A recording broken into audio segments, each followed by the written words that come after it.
Je bariko Mr. Kadama TV. Kati kyembuuza Mr. Kadama TV. Baba yangamba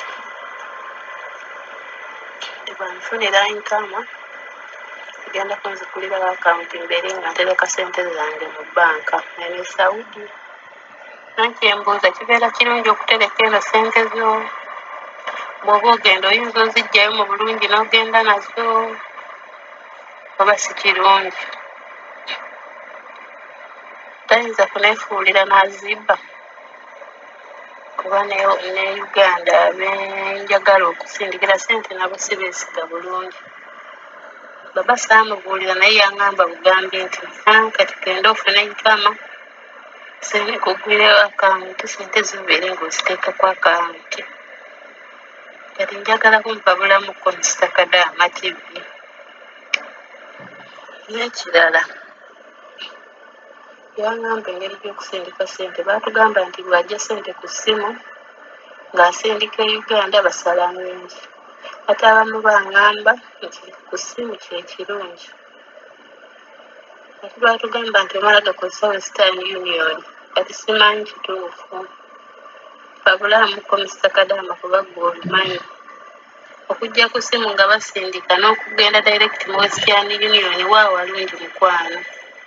Nasanyuka ng'onzizeemu mukwano webale tuweereza Mr. Kadama TV. Webale kubeerawo ku lwaffe ba Kadama. Kadama TV. Kadama mmuwulidde ekibuuzo kye kirimu ebintu bibiri. Abuuza nti osobola okuggulawo akawunti oba boosi n'akuyamba n'oggulawo akawunti ng'oli Saudi n'obeera nga weeterekera ssente zo. Then n'ekirala abuuza kintu ki ekisinga obulungi kubeera nga osukuma ssente ku ssimu oba nga okozesa Western Union. Ebibuuzo ebyo leero nsaba mubeere nga mubiddamu Kadama oyo, omuntu eyali akikozeeko, omuntu eyali akiwuliddeko, tulabe ideas ze mmuwa.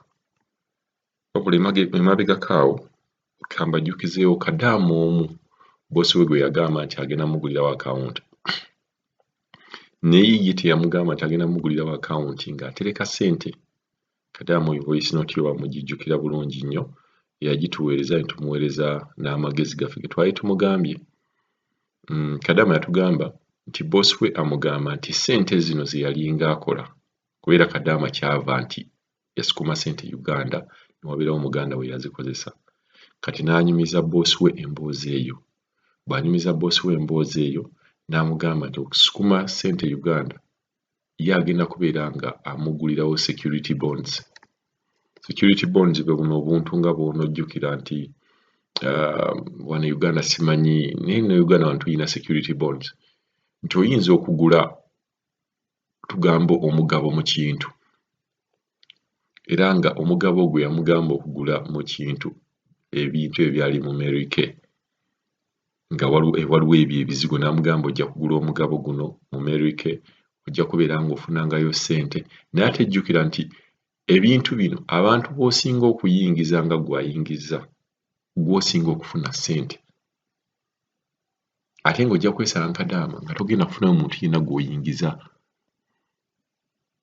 Naye ng'embeera eriwo okugamba kati mbabuulira ekintu nga bwe kibeera ng'ojoyiniza ebintu ng'ebyo nti oyina owantu w'oteeka ssente ofune ssente ng'ate oyina okuyingiza abantu nawano e Uganda ebintu ebyo kyamanyi weebiri nti omuntu ajja n'akuleetera ddiiru n'agamba bw'oyingira ekibiina kino bwekiti bwekiti nga tutunda oba tugambe nga tutunda amalagala oba ojja kubeera ng'ofuna ssente naye ng'ate jjukira nti naawe kennyini gwe bayingiza olina okuyingizaayo abantu abalala.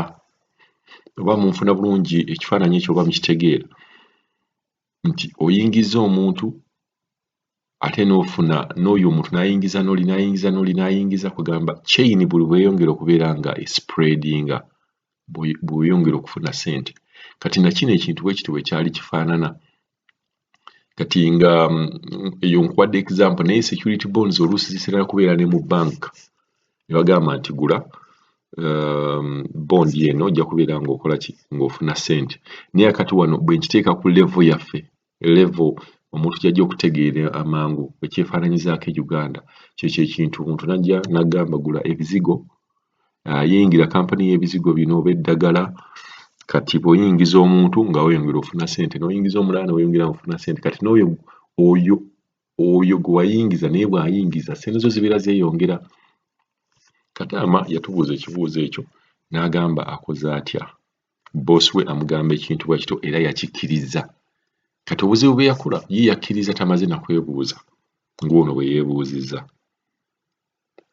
Contract ye infact yatusukumira message yo ng'awabulayo emyezi 2 nga biri kumpi kuggwa nga boosi we ng'agamba boosi we agenda kudda Uganda naye ssente z'abadde ayagala zijjamu ebyagundi ebya groups.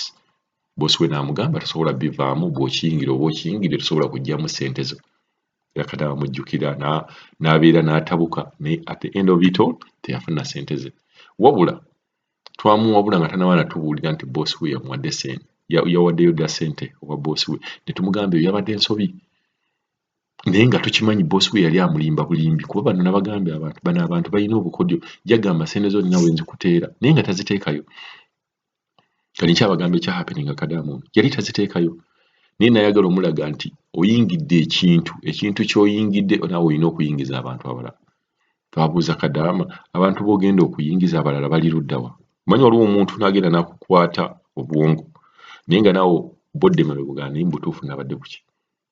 Bw'onnyingiza ekintu n'ongamba ekintu kino the more people you have the more money you get. Kati abantu bano ngenda kubajjawa? Jjukira ndi mu kiyumba bani bengenda okuyingizaamu kyobula waliwo Kadaama abamu be bayingiza mu kintu waliwo ekintu awo era kye babayingizaamu ne babagamba nti simanyi waliwo ssente z'osobola okukola ennyo muve mu mitwalo 9 muyinza okuyingira ekintu nga kino era kiggwa nga bababbye. Nze nja kuyita na bubbi kuba omuntu akuyingiza atya n'agamba nti bw'oyongerako abantu ng'ofuna naye ate jjukira ye ono akuyingiza aba yeeyongedde okufuna. Naye in that case oyo omuwarabu yali abye bubbi Kadaama yamulimba nti amuyingiza ekibiina kyesitamanyi oba Kadaama musobola okuyingira ebibiina ng'ebyo oba nedda kuba bakadaama bwe tusinza okufuna obuzibu nabo oba problem be bakadaama bayingira ebibiina bya wano e Uganda ne bajja ne bamusobera mbu simanyi bano bajja kutunda ddagala bw'otunda eddagala lino oba ofunamu ng'ate nayo bw'olitunda n'oyongera n'oyingizaamu abantu abakadaama bafunye obuzibu ku ssente zaabwe. Kati ono wuuno amugamba nti ngenda kukuggulirawo account obeere ng'oterekayo ssente zo bw'olidde e Uganda oziggyeyo. Ekintu ekyo njagalamu mwennyini mukyogereko. Kadaama asobola okuggulawo account mu Saudi Arabia yes oba nedda? Then bwe mbeera oba ddala kituufu nti Kadaama asobola okuggulawo account e Saudi then tewali nsonga ate lwaki mbaasukuma ssente zange nziteekayo kuba jjukira ebintu bino byonna biri ku online. Bw'oggulawo account bajja kuwa ne online banking. Ddala bwe kibeera kituufu nti nsobola okuggulawo account then nsobola n'okukola transaction from my account ey'e Saudi nenziteeka ku account yange ey'e Uganda anytime wenkyagalira kuba banks zonna zina online banking otransactinga ssente online kuva ku banka eno n'ogiteeka ku banka eri kasita obeera ne IBAN number oba Swift code yeeri n'ogikozesa n'osukuma ssente ku account yo ey'e Uganda. Naye tusaba bakadaama mutuddemu ku bibuuzo bya Kadaama byo ebibiri omuntu asobola okuggulawo account ng'ali e Saudi oba nedda. Yeebaleko Mr. Kadaama TV. Kati kyembuuza Mr. Kadaama TV baba yangamba banfunira income genda kunzikulirawo account mbeere nga ntereka ssente zange mu bbanka ene Saudi.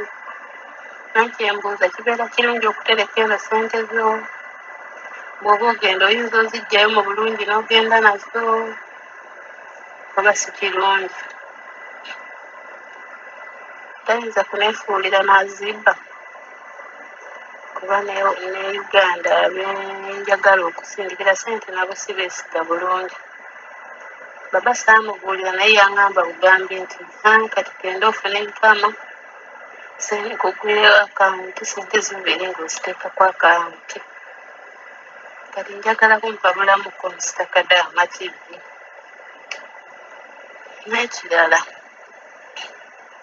yaŋŋamba engeri gy'okusindika ssente baatugamba nti bw'ajja ssente ku ssimu ng'asindika e Uganda basala nnyingi ate abamu baŋŋamba nti ku ssimu kye kirungi ate baatugamba nti omala gakozesa Western Union kati simanyi kituufu pabulamu Mr. Kadaama kuba ggwe obimanyi okujja ku ssimu nga basindika n'okugenda direct mu Western Union waa walungi mukwano nsanyuka nga onzizeemu mukwano webale tuweereza Mr. Kadaama TV.